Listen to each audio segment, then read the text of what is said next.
का वो बोले थे हाइड्रा जी। आइसोटीन बोल के, तो मुझे तो उससे काफी फायदा दिख रहा। अच्छा, हाँ, आइसोटीन। आइसोटीन।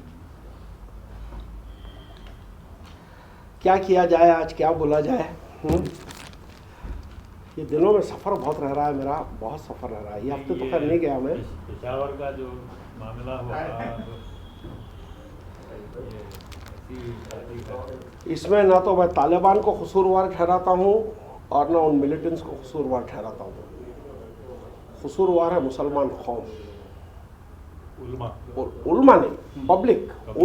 उल्मा की दुकान देखिए। एक अंग्रेजी की कहावत है, उसमें ये बोला गया है कि बेवकूफ़ अक्लमंद की ग़िज़ा है। बोल के आप अगर बेवकूफ़ बन के रहेंगे जब तक लोग आपको अपनी ग़िज़ा बनाते रहेंगे। बेवकूफ़ जब तक जिंदा नहीं है ना, अक्लमंद जिंदा नहीं रह सकता कहते उसके अंदर। ये मुल्ला बहुत अक्लमंद लोग हैं, बहुत होशियार लोग हैं। तो जब आप ये देख रहे हैं कि जो तालीम मदरसे में दी जा रही है, जो तालीम माशरे में दी जा रही है, तो उस टाइम पे कॉमन पब्लिक का ये काम है कि उठ के उसके खिलाफ में आवाज़ उठाए। उसको बोले साहब, भाई साहब, ये इस्लाम नहीं है। हम जो किताब पढ़ते हैं उसके अंदर कहीं मारकाट की बात नहीं लिखी हुई है। आप कहाँ से लेकर आए? मस्जिद में खड़े रह के 5 आदमी हंगामा करना शुरू कर देंगे ना, वो मौलवी का अंदाज बदल जाएगा। आपकी नफ्सियात है, आप खून खराबा देखना चाहते हैं, आपकी नफ्सियात में छुपी हुई बात। तो बराह रास्त या बिलवास्ता तौर पे उस वायलेंस का आप साथ दे रहे हैं। आपकी खामोशी उस बात का इकरार है कि मैं उनके साथ हूं। आप उनको अपोज क्यों नहीं करते साहब? बिल्ली के गले में घंटी कौन बांधेगा? नहीं साहब, बिल्ली के गले में घंटी बांधने की बात नहीं है। आप उससे डिसएसोसिएट हो जाइए। आप उनको खुले तौर पे बोलिए साहब ये इस्लाम नहीं है, वरना हमारी आखिरत खराब होंगी अगर हम बिल्कुल नहीं करें। आप देखिए, कुरान की एक आयत है, मैं उससे समझ सका बात को, खुदा के उसूल समझा मैंने उसके अंदर से। हज़रत सालेह अलैहिस्सलाम के बारे में बात है कि हज़रत सालेह अलैहिस्सलाम जो है, या शुएब अलैहिस्सलाम के बारे में है कि वो एक ऊँटनी जो है वो बतौर टोकन माशरे में रख दिया गया था, और ये बोला गया था कि इस ऊँटनी के ऊपर कोई पाबंदी नहीं होती। एज लॉन्ग एज वो ऊँट जाकर कहीं से भी चरे, कहीं से भी पिए, कोई उस पर पाबंदी नहीं लगाएगा। वो एक मायदा था जो दो लोगों के बीच में हो रहा था, गरीब और अमीरों के बीच का एक मायदा, एक लंबी बात है। उसके बाद में आयत में वाज़े तौर पे आता है कि एक आदमी ने उस ऊँटनी का कत्ल किया। एक आदमी ने, आयत कहती है एक आदमी ने उस ऊँटनी का कत्ल किया तो खुदा ने सारी कौम को हलाक कर दिया। कत्ल एक आदमी कर रहा है, हलाक कौम हो रही है पूरी। तो इसका मतलब क्या हुआ? वो ऊँटनी को अगर कोई हलाक करने के लिए गया था तो कौम उठी क्यों नहीं उस टाइम पे? उसकी अपोजिशन क्यों नहीं की? अरे क्या कुरान पढ़ते यार। ये कुरान को तो ऐसा गारत करके रखे हैं, ऐसी गारत करके रखे हैं कि किताब ही नहीं समझ में आ रही कि है क्या किसी। अब आप बताइए कि वो भूखा मरना अगर न लेते, अगर सोम का मफहूम, जो भूखा मार रहा है ना आपको, सुबह 4:30 से 5:11 तक का वो पूरे मुहूर्ता निकाल के, भूखे मरने की भी मुहूर्त है उसमें। हाँ, रमज़ान के रोज़े कहते हो। इससे बड़ा गधापना, इससे बड़ा बेवकूफ़ी क्या हो सकती है जो इंसान से हो सकती है उसके अंदर? अगर कुरान में जिस चीज़ को सोम कहा रहा है खुदा, कि जिस चीज़ में माशरे में ऐसी खराबियों को रोके, उससे खुद रुके, उसको रुकवाए, क्या ये माशरा इस हालत में आता था? क्या चीज़ लाई आपको इस माशरे को इस हालत के ऊपर? ये आपका मजहब लाया है। ये मजहबी पेशवा नहीं लाए हैं, ये आपका मजहब लाया है। जिस मजहब को आप माने हुए वो लाया है। क्यों? क्योंकि ये मजहब जो है इसका ना अल्लाह से, ना अल्लाह के रसूल से एक चावल के दाने के बराबरी का कोई ताल्लुक नहीं है। यह अरबों की जहालत के ऊपर इस्लाम का बोर्ड लगाकर एक नोबल प्रॉफिट को घसीटा जाता है इसके अंदर, और उनके नाम की झूठ बोली जाती है। और मुसलमान से बड़ा गधा पूरी दुनिया में कोई नहीं है। और दूसरा, इनको अगर आप बोलेंगे रसूल का नाम और अल्लाह का नाम लगाकर कुछ भी करने के लिए ये लोग तैयार हो जाएंगे आपके साथ। आप इनको बोलिए नाश्ते में रोज गाय का गोबर खाइए, खा लेंगे लोग, यकीन मानिए। मजहब की इतना पावर है कि लोगों को पेशाब पिला दे रहे हैं यार, लोग पेशाब पी रहे हैं। सोचिए, यह मजहब आपका।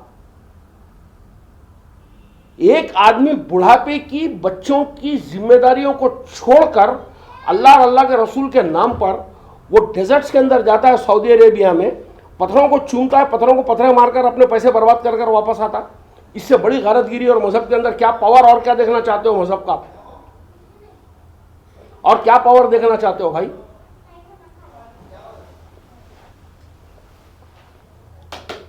बिल्कुल बेहुदा किस्म की बातें हैं एकदम।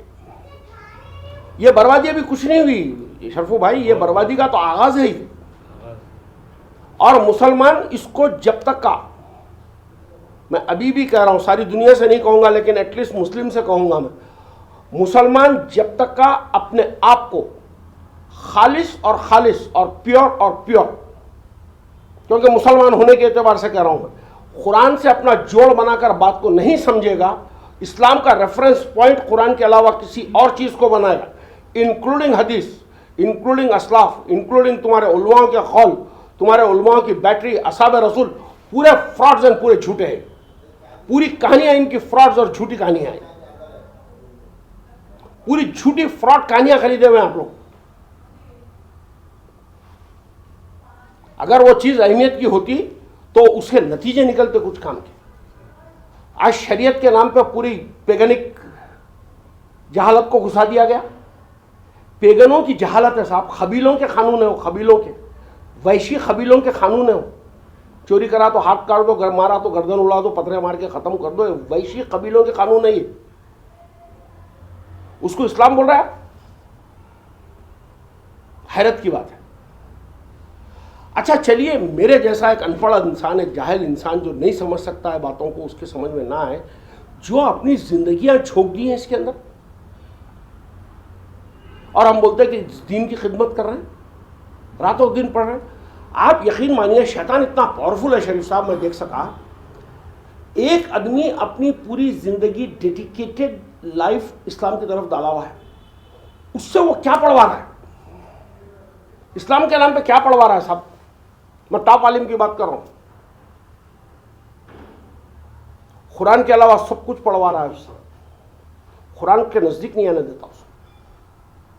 हदीसें पढ़ता, असहाब रसूल की कहानियां पढ़ता, रिजाल की बहस पढ़ता, समझ रहे ना? तो कोई फिक्र में डूबा हुआ है तो वो उनके जहालों के वो किस्से कहानियों के अंदर डूबा हुआ है, कुरान के पास नहीं आने देता उसको। और कुरान बांटते क्योंकि इनकी ढाल है वो, इनका बचाव है। कुरान का नाम नहीं लेंगे तो इनको गटर में भी कोई जगह नहीं देगा, झुंगुरा जगह नहीं देंगे इनको गटर के अंदर, या मौलवियों को अगर कुरान का नाम नहीं लेंगे ये लोग तो झिंगुर और चूहे जगह नहीं देंगे गटर के अंदर ये लोगों को, इन कमीनों को। ये तो कुरान को ढाल बनाते हैं, रसूल को ढाल बना के इस्तेमाल करते हैं लोग। अरे इनकी अय्यारी और मक्कारी अभी तक नहीं समझ में आ रही आप लोगों को? यार अजीब लोग हैं आप लोग, अजीब लोग हैं। उतरे हुए खाने को या गोबर को जानने के लिए क्या लेबोरेटरी में भी जाकर टेस्ट करवाना पड़ेगा? देखते ही मालूम पड़ता है तो गोबर है बिल्कुल।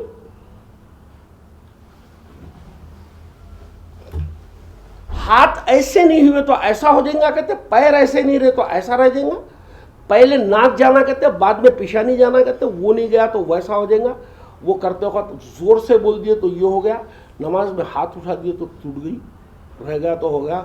हज के अंदर वो डब्बे के तरफ में घूमते हुए वो कपड़ा पहनते, एक टुवाल होलीनेस का आराम बोलते हो लोग उसको, वो सर पे लग गया तो दम देने का, बकरा काटने का, सर पे कपड़ा लग रहा बकरा काट रहा है। सोचिए यार, मैं काटा हूं 3 बकरे कमबख्ते साले, उस जमाने में मेरे बकरे हराम करवा दिए।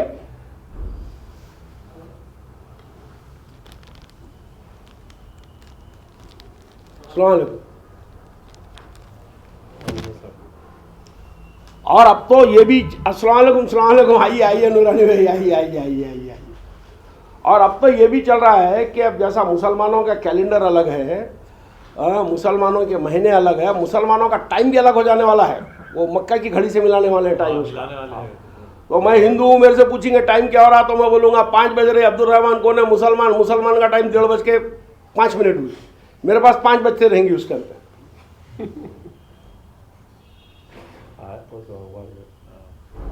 कल रात में मैं वो पिक्चर देख के आया, पीके। आप लोग सब जने जाके इस पिक्चर को देखिए। ओ माय गॉड का एक सेकंड वर्जन है, मेरे को तो अच्छी लगी पिक्चर, बहुत अच्छी बात है। हर वो आदमी जो मजहब के खिलाफ में उठेगा मैं उसका दोस्त हूं, चाहे वो किसी भी ईडियम से उठ रहा है, चाहे फिल्म के ईडियम से उठ रहा है, चाहे शायरी के ईडियम से उठ रहा है, या कोई भी तरीके से उठ रहा है, मैं उसका साथी हूं। इन जलीलों का खात्मा होना चाहिए इस दुनिया में से।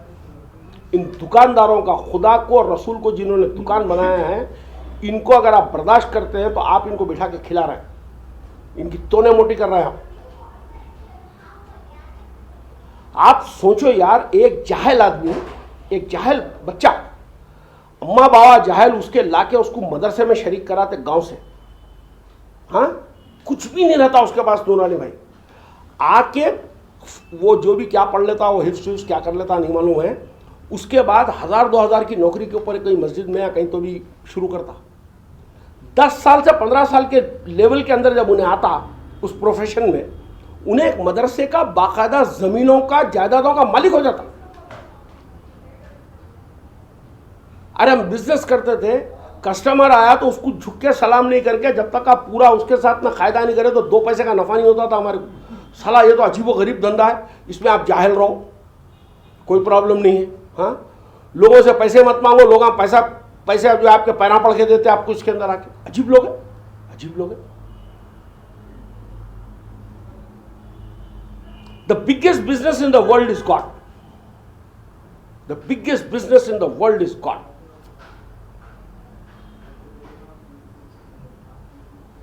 अभी मैं नूरानी भाई यहाँ कुर्ग में था मैं, तो वहां पर जो है एक पता नहीं केरला के है या कहाँ के, वो नहीं मालूम है मुझे, बहुत लोग रास्ता तमाम उनके इस्तकबाल के लिए, औरतें बच्चे खड़े हुए हैं, हजारों का मजमा, हजारों का। वो कोई सुन्नतों पे चलाते हैं लोगों को, और आदमी भी पता नहीं क्या उनकी गुडविल है, मैं नहीं जानता।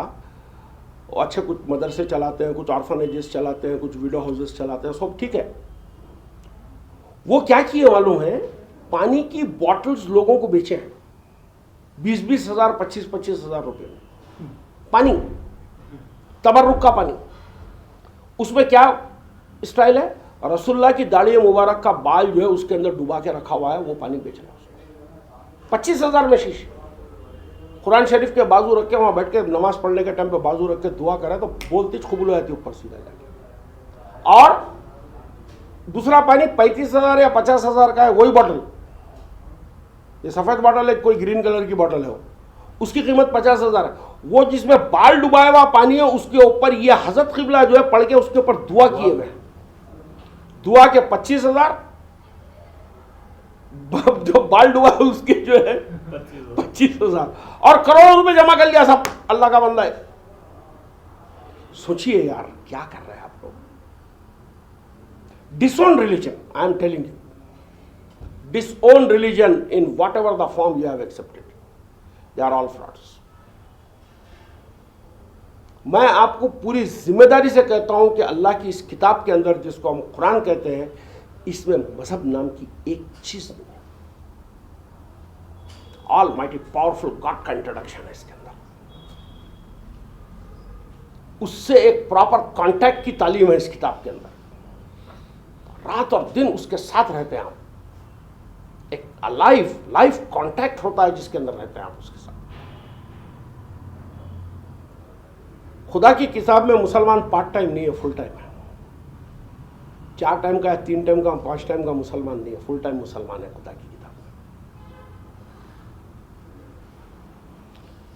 बहरहाल तो आज क्या किया जाए बताइए, कुछ मौजू दीजिए। आज हमारे कोई एक दोस्त है दिल्ली में, मेरे हाइक पे बने फ्रेंड, वो डॉक्टर आलम नाम है उनका। तो उन्होंने मुझसे पूछा कि भाई कोई सलात पे आपकी तकरीर हो तो मुझे हाइक पे भेजिए। तो बोला भाई सलात पे तो मेरी तकरीर थी, लेकिन शायद रिकॉर्डेड नहीं है, मैं पूछता हूँ किसी साथी के पास होगी तो मैं आपको भेजा दूंगा। तो वो बड़ा ताज्जुब कर रहे थे कि भाई अजीब बात है, आप रिकॉर्ड नहीं करते, ये नहीं करते, थोड़ा डांट डपट भी की मेरी को। तो आज सोच रहा था कि मैं सलात पे कुछ बोलूँ। बहुत अच्छी बात। तो कुछ मौजू पे उनसे, हाँ, व्हाट्सअप तो काफ़ी गए उनके पास में, वो क्या हाइक तो काफ़ी गई है, और वो काफ़ी बेचारे इनकरेज कर रहे हैं मुझे। वो फिर उनके कुछ और लिंक्स बनाए हुए हैं, जागते रहो, ये वो सब, उसमें भी भेजते जा रहे हो।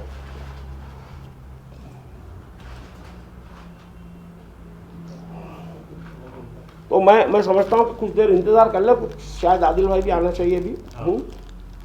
10 मिनट और रुक जाते हैं, जब तक कुछ दूसरी बातें करते हैं। इस पिक्चर को ज़रूर देखिए जाके, पीके, ब्यूटीफुल पिक्चर। हालांकि थोड़ा सा टच उसमें पायरेटेड स्टोरी है ओ माय गॉड की, लेकिन अंदाज बहुत खूबसूरत है। कोई भी आदमी आगे आपसे पूछे ना, अरे मैं मुसलमान हूँ बोला, तो उसको बोलना ठप्पा की तरह बता पहले। वो अच्छा किया। ऊपर से गॉड जो ठप्पा लगा के भेजा वो बता बोलना उसको पहले। देखिए अच्छी कॉमेडी है, इट्स अ गुड पिक्चर। मैं हालांकि बहुत कम पिक्चर्स देखता हूँ। ओ माय गॉड के बाद में शायद ये दूसरी पिक्चर है जो मैं थिएटर में जाके देखा मैं।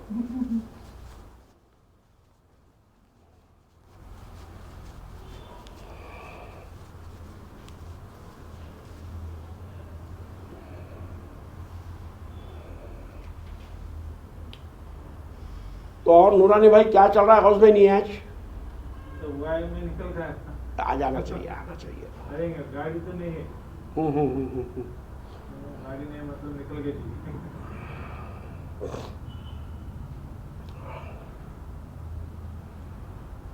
देख लेते हैं 5-7 मिनट में, तो फिर शुरू करते हैं। मौलाना की क्या वो बम्बई में कुछ गिर गए थे? हाँ भाई, वो प्रोग्राम के अंदर बाथरूम में पैर स्लिप हो गया था। हाँ। तो हल्का सा शायद मेरे ख्याल से हेयर क्रैक आया है उनको। हाँ, फ्रैक्चर, पट्टी तो बांधी हुई थी फोटोग्राफ में उनके। अच्छा, आप बता रहे थे बॉम्बे का वही ट्रेडिशनल प्रोग्राम्स है, वही दावत के प्रोग्राम। मैं आज भी ये कह रहा हूँ कि आपको मुसलमान कोई टारगेट नहीं है, पूरे इंसान टारगेट है भलाई के वास्ते। आप इसको एक, मैं एज ए बिलीव, मेरा अपना जो यकीन है वो इस बात पे है कि ये किताब जो अल्लाह की है ये 100% वर्ड ऑफ गॉड है। मैं इसको अकीदे के एतबार में नहीं कह रहा हूँ, अपने तजुर्बे के एतबार में कह रहा हूँ। या इसके जो क्लेम्स है, इसका जो स्टाइल है, जो इसका जो एड्रेसिंग है, ये अबाउ द ह्यूमन है, अबाउ द ह्यूमन है। ह्यूमन कैपेसिटी में नहीं है कि ऐसा कलाम कर ले। क्या इस सुबह आप मानते हैं इस बात को? मैं तो इसके सिंपल चीजों से मैं बातों को जानता हूं। आज दुनिया में कितनी किताबें होंगी नूरानी भाई? करोड़ों की तादाद में, पूरी लैंग्वेजेस की अगर लेंगे, पूरी वर्ल्ड की लाइब्रेरीज अगर निकालेंगे। मेरा चैलेंज है यहाँ पर आप लोगों से, किसी एक किताब में जो जिसको इंसान ने लिखा हो, उसमें आप एक जुमला लाके बता दीजिए कि मैं जमीन और आसमान का मालिक हूं। बताइए ना सब। एक पागल आदमी, अब्दुल रहमान पागल है, लिख दे सकता मैं पूरी कायनात का, यूनिवर्स का मालिक हूं बोल के लिख सकता हूं, मगर लिखा नहीं। ये बात एक आदमी अगर किसी ह्यूमन बुक में आप मुझे ये बता सकते हैं जो लिखता है कि मैं जमीन में से बीज उगाता हूं, क्या कोई ह्यूमन स्टेटमेंट है ये? मैं लिपि जब से आई और अभी तक का की बात कर रहा हूं आपसे, कोई आदमी का स्टेटमेंट नहीं। ये प्राइमा फेशी दलील बनती है कि कलाम अल्लाह का है। क्या मोहम्मद कहेंगे बातें अपने दिल से ही है? वो तो ये कहते हैं कि मुझे नहीं मालूम मेरे साथ क्या होगा, मैं ये नहीं जानता कि तुम्हारे साथ क्या होगा। वो आदमी कहेगा कि मैं जमीन और आसमान का मालिक हूं।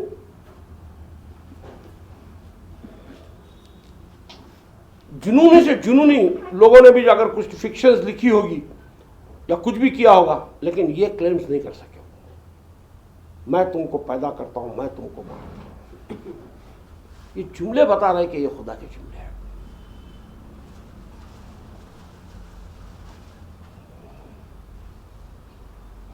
मैं समझता हूं ये वाहिद किताब है जो मजहबी किताबों के अंदर भी अगर इसको समझना चाहते हैं, 10-12 मजहबी किताबें हैं, ये वाहिद किताब है जिसमें खुदा डायरेक्ट स्पीक करता है। बाकी और कोई दूसरी किताब में खुदा डायरेक्ट स्पीक नहीं करता। सारी किताबों में जीसस कहेंगे कि गॉड ने मुझसे ये कहा। समझ रहे आप?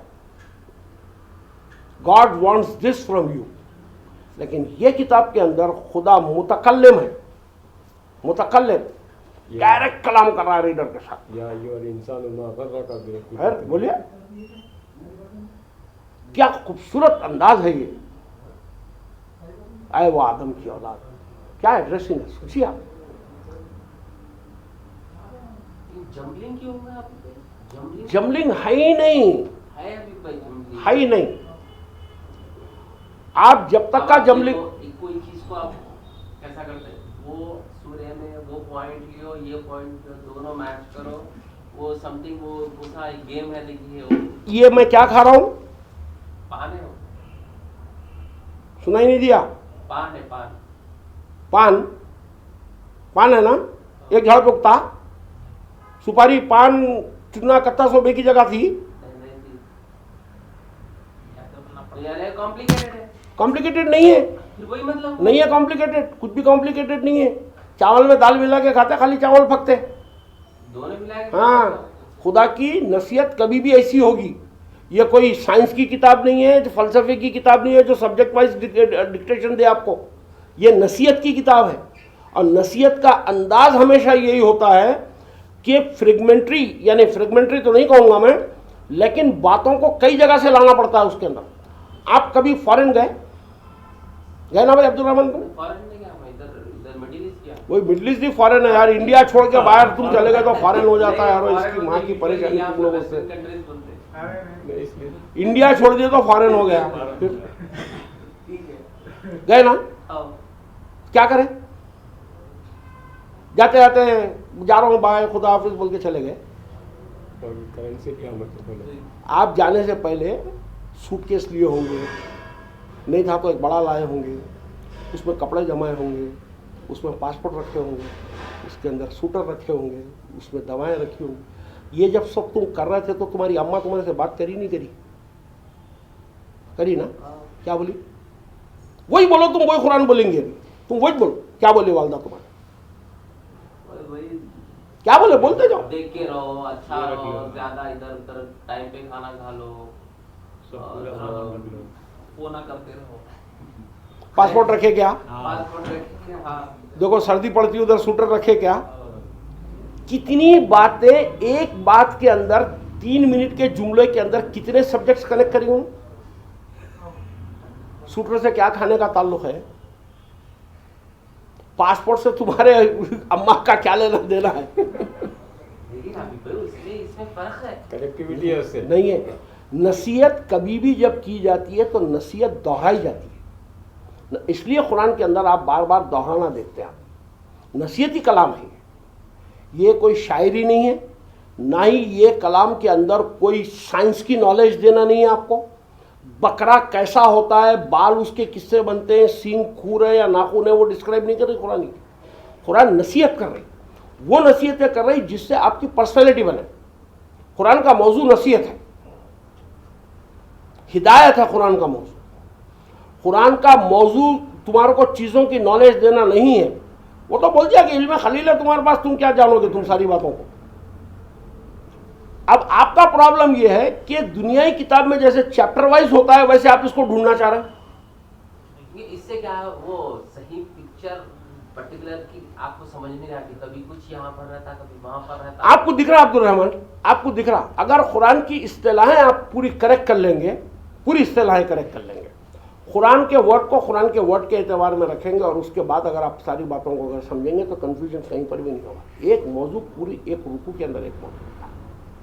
मैं इंशाल्लाह अभी हमारे शरीफ भाई की भी ख्वाहिश है और मेरी खुद की भी तमन्ना है कि मैं जुर्रत करूँ ये। हालांकि मैं अपनी नॉन स्कॉलरली क्वालिटी को कोसता हूँ कई मरतबा कि काश मैं पढ़ा लिखा होता तो मेरे लिए बहुत अच्छी चीज़ नहीं होती। आप पढ़े लिखे रहते तो नहीं कर सकते। नहीं कर सकते थे आप। ये बहुत अच्छा हुआ।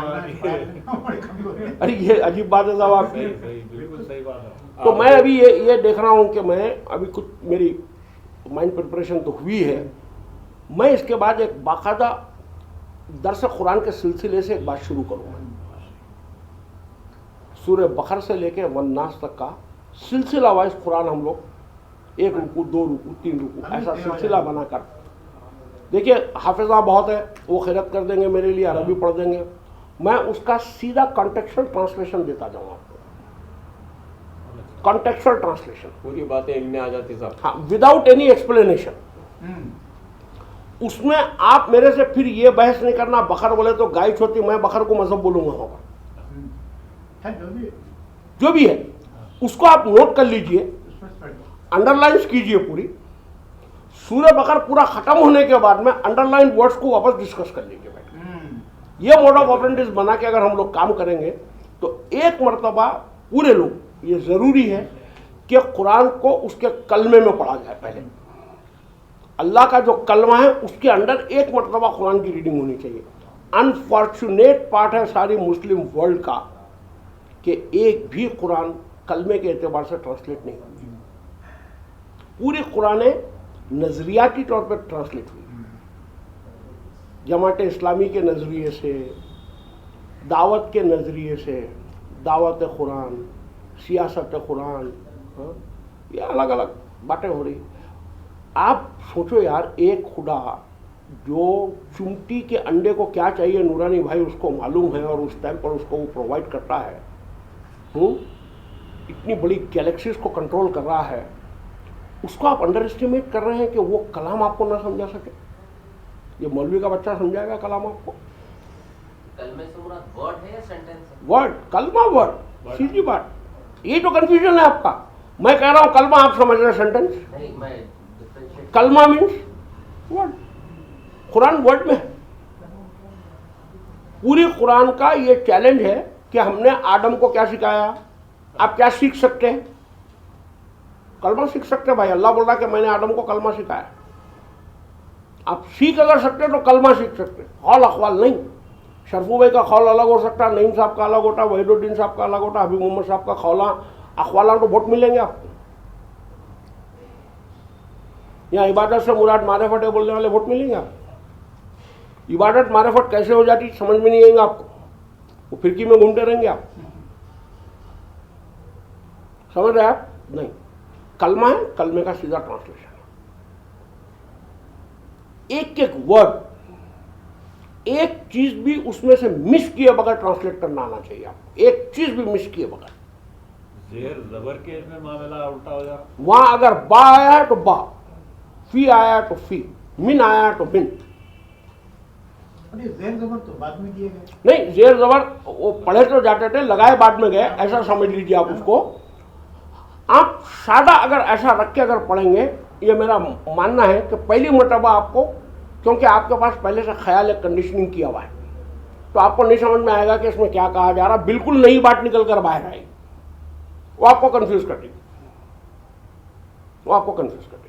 अल्लाह और रसूल के दरमियान, अल्लाह और इंसान के दरमियान में अगर कुरान का रास्ता कायम हो जाए तो माइनस नबी और मुरसली। नबी किताब दे दिए साहब, कोई नबी इसमें ना खुदा के साथ में आ सकता है और ना खुदा को किसी नबी की जरूरत है। नबियों का काम था लोगों को आके अपना कलाम दे देना। खुदा के दीन में, खुदा के फैसले में जो इंसानी फैसले मिल गए उसको बेआमेजी कर कर लोगों तक पहुंचा देना, ये नबियों का काम था। पूरे नबी ईमानदाराना तौर पर इसको किए, इंक्लूडिंग मोहम्मद रसूलुल्लाह सल्लल्लाहु अलैहि वसल्लम ने इसको किया। एक मीडिया थे वो, कुरान समझा, कुरान समझाने का। तो फिर आज जरूरत नहीं, फिर उलुल अमर का क्या पार्ट? देखिए, आप अभी रसूल समझे नहीं, आप उलुल अमर पे भाग गए। नहीं, वैसा नहीं ईशु भाई, नहीं ईशु भाई, वैसा नहीं। इसको कभी भी एक पॉइंट का एक बात याद रखिए आप मेरे को।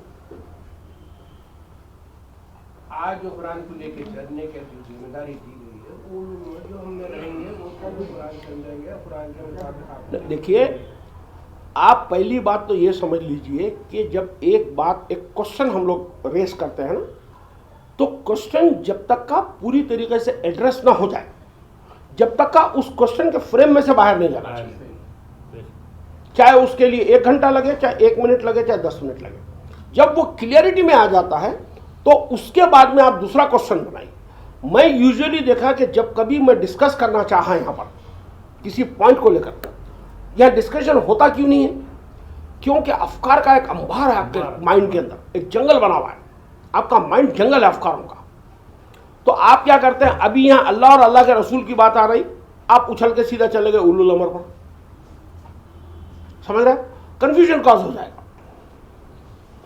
आप सिंपल ये समझिए कि रसूल आते क्यों हैं, रसूल है कौन, कुरान में रसूल किसको कहा गया है, वर्ड में रसूल के क्या माने हैं, ये क्लियरिटी पहले पूरी कर लेंगे तो रसूल, रसूल की अहमियत, रसूल के मीनिंग को आप समझ लेंगे। उसके बाद हम दूसरी जगह जाएंगे, और होना भी यही चाहिए। मेरे नेचर में एक खराबी है, या पता नहीं अच्छा ही है, अगर मेरे माइंड में कोई क्वेश्चन, मैं बहुत कम रजिस्टर्ड करता हूं क्वेश्चंस को, मैं अपना मौजू नहीं बनाता हर बात को। मैं अगर किसी चीज को मैं अपना मौजू बना लूं और उसको अपने माइंड में अगर उसका क्वेश्चन टाँक लूं मैं, तो आप यकीन मानिए बाज मरतबा एक एक वर्ड को क्लियर होने के लिए मुझे 3-3 दिन 4-4 दिन लगते, मैं उससे बाहर नहीं जाता। 2 दिन से एक वर्ड परेशान किया हुआ है मैंने। मैं एक अचार खा रहा हूं आजकल, वो कुर्क से आते आते कोई अचार मेरे को तोहफे में दे दिए थे, उस पर लिखा हुआ सिट्रॉन। सिट्रॉन, अब सिट्रॉन का तर्जुमा हिंदी में वो संतरा कर रहा है। मैं समझ रहा हूं कि नारंगी होना चाहिए, नारंगी मिल नहीं रहा है मुझे कहीं पर भी। खट्टे एसिड जितने भी होते हैं सिट्रॉन। अब देखिए, फ्रूट का नाम मैं सिट्रॉन बोल रहा हूं, आप सिट्रिक एसिड पे चले गए एक जना, खटाई एक जना जो है कहीं और चले गया। मैं बात कर रहा हूं एक फ्रूट है जिसका नाम है सिट्रॉन का अचार। अब ये सिट्रॉन मैं समझ रहा हूं हिंदी में जो नारंगी खाते थे बचपन में, याद होगा, चूरन लगा के उसके ऊपर बहुत खट्टी होती थी, उसका अचार है, क्योंकि अंदर से वैसी निकल रहा है। लेकिन लुगत में जाके मैं देख रहा हूं इंग्लिश टू उर्दू ट्रांसलेशन में, तो वो संतरा बोल रहा है। पूरी फैमिली, अब वो पूरी फैमिली को डिस्क्राइब कर रहा है, स्पेसिफिक वर्ड नहीं मिल पा रहा है मेरे को उसके लिए एक वर्ड होगा। 2 चीज अगर अलग है तो 2 चीज का एक वर्ड रहेगा ही रहेगा, वो मिलना ही चाहिए। संतरा है, नींबू है, नारंगी है, सब सिट्रेट्स है। दरअसल खटाई, सेप्टिक के मतलब खटाई, ऑल रिलेटेड आइटम, नींबू करना, इस टाइप के जितने भी। हाँ भाई, वो सब सिट्रेट, वो सब के सब सिट्रॉन फैमिली से ताल्लुक करते हैं। खटाई, खट्टे करना होना चाहिए, वो करना, क्योंकि खमरा, करना, ये तो हाँ, खटाई अक्सर वो उसका है आचार ही। बनता है। क्योंकि गैसेज और एसिडिटी वाले जो है ये सेप्टिक फूड जो है चीजें नहीं खाते।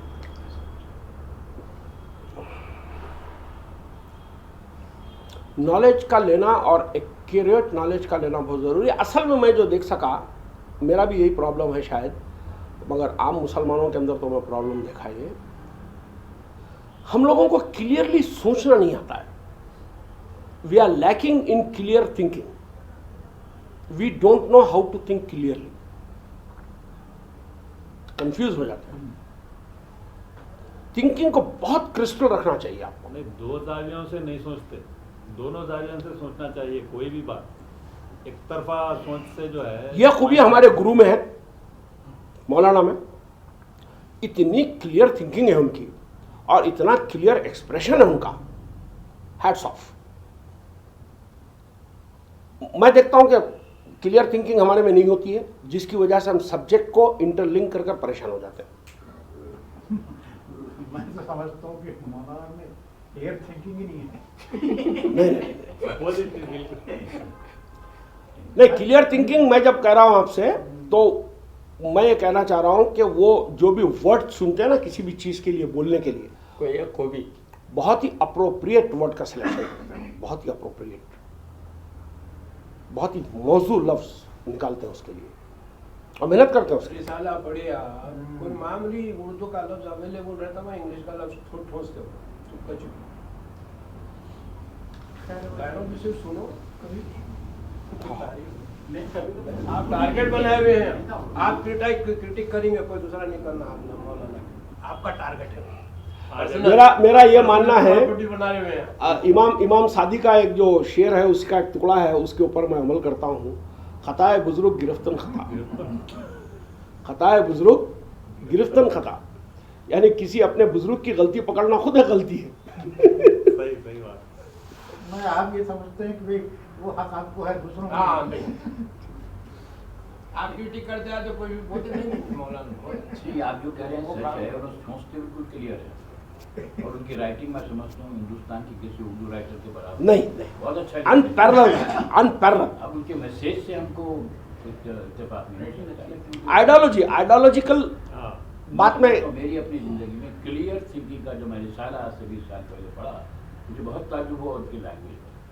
और फिर वो ये जब बड़ी अवेयर मैन, आम मुसलमानी जो आलिम होता है वो अवेयर नहीं होता है बिल्कुल। साइंस में इंसाइक्लोपीडिया और फलां फलां क्या क्या देखते हैं, लेकिन जो मैसेज देना चाहते हैं उसमें कहीं गड़बड़ है, वो दूसरी बात है। नहीं रिसाले तो हम वो ज़माने में स्कूल लाइफ में बहुत पढ़ते थे, लेकिन ये जब रिसाला मिला तो उस वक्त कोई चीज़ अच्छी नहीं दिखी। अच्छी नहीं दिखी। खुदा हुमा ऐसे बहुत 15 साल सारे 20 साल कोई चीज़ अच्छी नहीं कई लगती। शब्द क्या आते थे। देखिए मौलाना में मैं एक खैर, बात अपन वापस तारीफ की बात कर रहा असलात पे आ जाइए हूँ, सब। मैं उनकी वापस तारीफ की बात कर रहा हूँ। मौलाना ये बोलते हैं कि कोई भी अमल का एक नतीजा आना चाहिए, हर वो काम करो जिससे कोई नतीजा बरामद हो। आज आप जानते हैं मुस्लिम वर्ल्ड कितनी परवर्टेड माइंड के अंदर जिंदा है। जैसे अब्दुल रहमान भी बोलते हैं, मेरे जो उस्ताद है रऊफ भाई वो भी बोलते हैं बात मुझे ये, यूसुफ भाई ने भी 2-3 वक्त इस तरफ इशारा किया कि नहीं भाई कौम का मिजाज अभी नहीं बना हुआ, इनको क्रिटिक मत करो, अपनी बात जो कहना है कह दो, इन लोगों को बुरा मत बोलो। आप लोगों का स्टैंड है तो आपको ऐसा दिख रहा है कि लोग सुनेंगे। मौलाना उसी स्टैंड पे है। मैं आपको मैं जितना अंदरूनी तौर पे मौलाना को जानता हूं उससे मैं आपको कह सकता हूं कि जो बातें मौलाना रिसाले में लिखते हैं, जो उलमाओं की फेवर की और उनकी इनकी, एक चीज से भी मौलाना इत्तेफाक नहीं करते। ये पब्लिक की वजह से पब्लिक नहीं साहब, पब्लिक नहीं, पब्लिक कुछ भी नहीं करती। पब्लिक तो दीवानी है, पब्लिक तो आसाराम बापू के पीछे भी भागी, पब्लिक तो ये गारोड़ियाँ जो उनके पीछे भी जाती, पब्लिक का कुछ नहीं है। ये जो बैठे हुए हैं ना मजहबी पेशवा, जो दुकाना इनकी दुकानों के मार्केट में बैठे हुए हो मौलाना, मौलवियों की मंडी में बैठे हुए, मौलवियों के मॉल में बैठे हुए हो, हाँ वहाँ दुकान चलाना है उनको अपनी। तो ये जो दूसरे हैं, अगर आप इनके खिलाफ लिख देंगे तो फतवे लगा के क्या करेंगे, जो लिटरेचर तैयार हुआ है उसको मुस्लिम लिटरेचर में से हटा देंगे लोग। उसका नतीजा क्या होगा? मैं आपको यहाँ पर एक बात बोलूँगा, जितने लोग बैठे हुए हैं इसमें से कितने आदमी हैं जो खादियानी लिटरेचर पढ़े हैं अभी तक? लिटरेचर तो नहीं पढ़ा, लेकिन खादियानी हमारे मुलाकातियों में से। मगर आम मुसलमान का माइंड क्या है? खादियानी लिटरेचर। अरे नहीं साहब, उनके ऊपर कुफ्र का फतवा पाकिस्तान से। वो कुरान को मानते हैं, कलीमे को मानते हैं। अरे साहब बेहतरीन लोग हैं, बेहतरीन लोग।